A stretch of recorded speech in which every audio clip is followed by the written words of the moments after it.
प्रिय अभ्यर्थियों, आप सभी का हमारे चैनल @यूनि विकास में स्वागत है। आज हम लोग फिर से एक नए टॉपिक को लेकर उपस्थित हुए हैं। इस टॉपिक का नाम है कंप्रिहेंशन पर चर्चा उदाहरणों के साथ।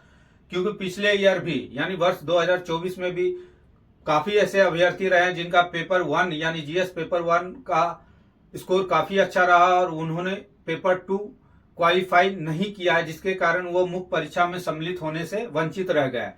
इसी को ध्यान में रखते हुए आज हम लोग फिर से कंप्रिहेंशन पर चर्चा करेंगे संक्षेप में, और साथ में आज हम कुछ उदाहरण को देखेंगे इस वीडियो में। चलिए चर्चा आरंभ करते हैं। सबसे पहले देखिए, कंप्रिहेंशन का अर्थ क्या होता है। समझना, बोध या अवधारणा, यानी किसी टॉपिक पे आपका कितनी पकड़ है और कितनी तेजी से उसे पढ़ के आप उससे जो दिया गया सवाल हल करना। जैसे समझ विकसित होगा, जितना पकड़ होगा समझ उस टॉपिक पे, उतनी ही तेजी से आप क्या कर सकते हैं, किसी चीज को हल कर सकते हैं। अब कंप्रिहेंशन बनाते समय हमें किन बातों को ध्यान में रखना चाहिए। सबसे पहले जो है, आप सरल कंप्रिहेंशन, जो आपके नजर में लगा कि यह कंप्रिहेंशन काफी सरल है, तो पहले उसका चयन करें, ना कि कठिन की ओर जाए। ऐसे आपको समय की बचत होगी। दूसरा, अपनी रुचि के कंप्रिहेंशन को चयन को वरीयता दे। सपोज दैट आप इतिहास यानी हिस्ट्री से हैं, आपका बैकग्राउंड, तो हिस्ट्री वाले टॉपिक को आप पहले चयनित करें ताकि कंप्रिहेंशन सहजता से सरल हल हो सके। दूसरा, अगर आप इकोनॉमिक्स फील्ड के हैं तो डाटा रिलेटेड या फिर एजुकेशन रिलेटेड ये सब क्वेश्चन आते हैं, उसे वरीयता दे। इसी प्रकार अन्य फील्ड वाले लोग अपने अपने रुचि के अनुसार कंप्रिहेंशन का चयन करें टॉपिक। इसके बाद कंप्रिहेंशन हल करते समय पूर्ण अवधारणा से संबंधित बहुत सारे प्रश्न पूछे जाते हैं। इसमें क्या करना है आपको, कुछ प्रश्न जो है होते हैं वो टॉपिक से रिलेटेड होते हैं, तो उसे कंप्रिहेंशन पढ़ने के दौरान आपको समझ में आ जाएगा यह टॉपिक से रिलेटेड है। कुछ प्रश्न जो होते हैं उसके ऑप्शन जो होते हैं वो हाइपोथेटिकल होते हैं, मतलब कल्पना आधारित होते हैं। उसमें संभवतः ज्यादातर देखा गया है या इनमें से कोई नहीं, या इनमें से एक स्टेटमेंट सही रहेगा, एक गलत रहेगा। इस टाइप से ऑप्शन आपके पास आएंगे। अगर लगता है इसे बार बार हमें इसको हल करने में, इस प्रश्न को हल करने में हमें बार बार अधिक समय लग रहा, तो इसे स्किप कर ले और दूसरे कंप्रिहेंशन को हल करने में अपना समय दे। या तो फिर अगर लगा कि नहीं, पढ़ने के दौरान एक बार में 1 डाउन या 2 डाउन में आ जा रहा, तो आप इस पे टाइम दे, अन्यथा बेहतर यही रहेगा कि स्किप करके निकल जाए। आइए अब हम कुछ उदाहरण की चर्चा करते हैं। हमारे समक्ष एक उदाहरण है जो यूपीएससी 2024 में पूछा गया था। अब हम यह मान लेते हैं कि विज्ञान एक सामाजिक उत्तरदायित्व है। यह विचार न्यूटन या गैलीलियो के मन में नहीं आया होगा।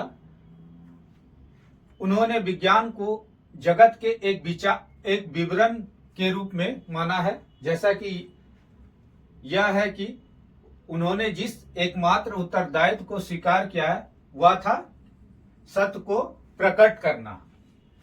यह विचार आधुनिक है। विज्ञान एक सामाजिक उद्यम है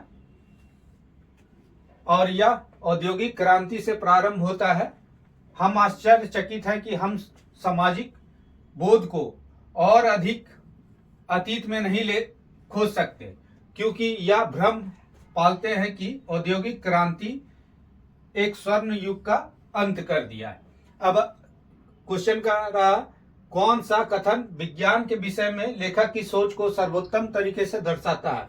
ऑप्शन 1, विज्ञान को वैज्ञानिकों की प्रतिबद्धता को अवश्य महत्व देना चाहिए, ऐसा कुछ सेंस उभर के नहीं आया।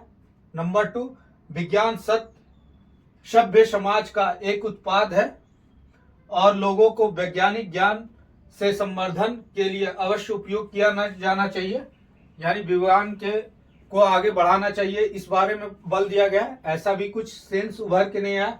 तीसरा, विज्ञान को सत्य का अनुसरण अवश्य करना चाहिए। सत्य को प्रकट करना यही विज्ञान का काम है, किंतु सामाजिक कल्याणों के लिए उत्तरदायित्व भी होना चाहिए। ऐसा इस लाइन से हमें क्लियर हो रहा है कि विज्ञान एक सामाजिक उद्यम है, यानी विज्ञान को समाज कल्याण के में भी रुचि दिखाना चाहिए। इस आधार पर यह ऑप्शन नंबर सी सही हो जाएगा। एक और उदाहरण देखते हैं जो पिछले साल पूछा गया था।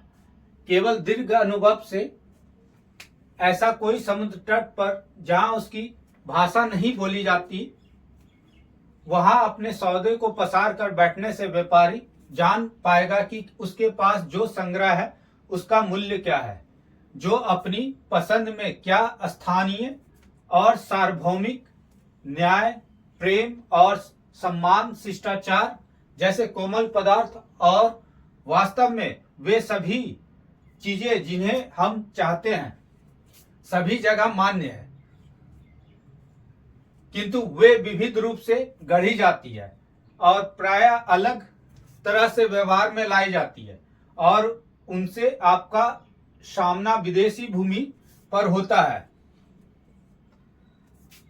तो कभी कभी लगभग पहचानी नहीं जाती है, और मूलभूत सामान्य मूल्यों को सीखने की कला, मूलभूत समान मूल्यों को सीखने की कला संभवतः यात्रा का सबसे बड़ा लाभ है उन लोगों के लिए जो आपके साथियों के बीच सहजता से रहने की इच्छा रखते हैं। हमारे पास है, यात्रा करते समय जब हम अन्य लोगों से मिलते हैं तो हम किनके बीच अंतर करना चाहिए सीखते हैं, हमें किनके बीच अंतर करना सीखते हैं। ए नंबर, कल्पना और समझ, समुदाय और राष्ट्रीयता, स्थानीय मूल्य और सार्वभौमिक मूल्य, और मित्र और शत्रु। मित्र और शत्रु के बीच में ऐसा कोई उल्लेख नहीं है। कल्पना और समझ के बारे में भी नहीं है, समुदाय और राष्ट्रीयता के बारे में नहीं। यहाँ जो है सार्वभौमिक मूल्य यानी, और दूसरा है स्थानीय। इन दोनों के बीच हमें क्या चाहिए, अंतर करना सीखना चाहिए, इसलिए ऑप्शन सी होगा। इसी परिच्छेद के एक और क्वेश्चन, निम्नलिखित पूर्व अवधारणा बनाई गई, मतलब इस परिच्छेद के अनुसार कौन सी अवधारणा बनाई गई। पहला, यात्रा से मनुष्य की समझ विकसित होती है। इस स्टेटमेंट को पढ़ेंगे कि अपने साथियों की भी सहजता से रहने की इच्छा होती है, यानी उसकी समझ विकसित होती है जब यात्रा करते हैं, तो ये क्लियर हो जाएगा। यात्रा से उनकी सहायता मिलती है जो मूलभूत समान मूल्यों को सीखना चाहते हैं। सार्वभौमिक मूल्य, अगर कोई भी सीखना चाहता है तो आप यात्रा करें, उससे आपको मिलेगा, लाभ मिलेगा। मूलभूत समान मूल्यों को सीखने की कला संभव है। ठीक है, यह भी क्लियर हो गया। एक व्यक्ति जिसे यात्रा का दीर्घ अनुभव है वह लोगों के मतभेदों को सुलझा सकता है। ये स्टेटमेंट कहीं भी इस परिच्छेद से तर्क संगत नहीं है, अतः यह जो ऑप्शन होगा इसका उत्तर 1 एवं 2 ज्यादा सटीक है और यही होना चाहिए। 1, 2 उत्तर होगा। इस प्रकार कॉम्प्रिहेंशन पे आज हम लोगों ने संक्षेप में चर्चा की और 2 परिच्छेदों को हम लोगों ने उदाहरण के तौर पे देखा। आने वाले वीडियो में फिर से एक नए टॉपिक को लेकर उपस्थित होंगे, तब तक के लिए धन्यवाद।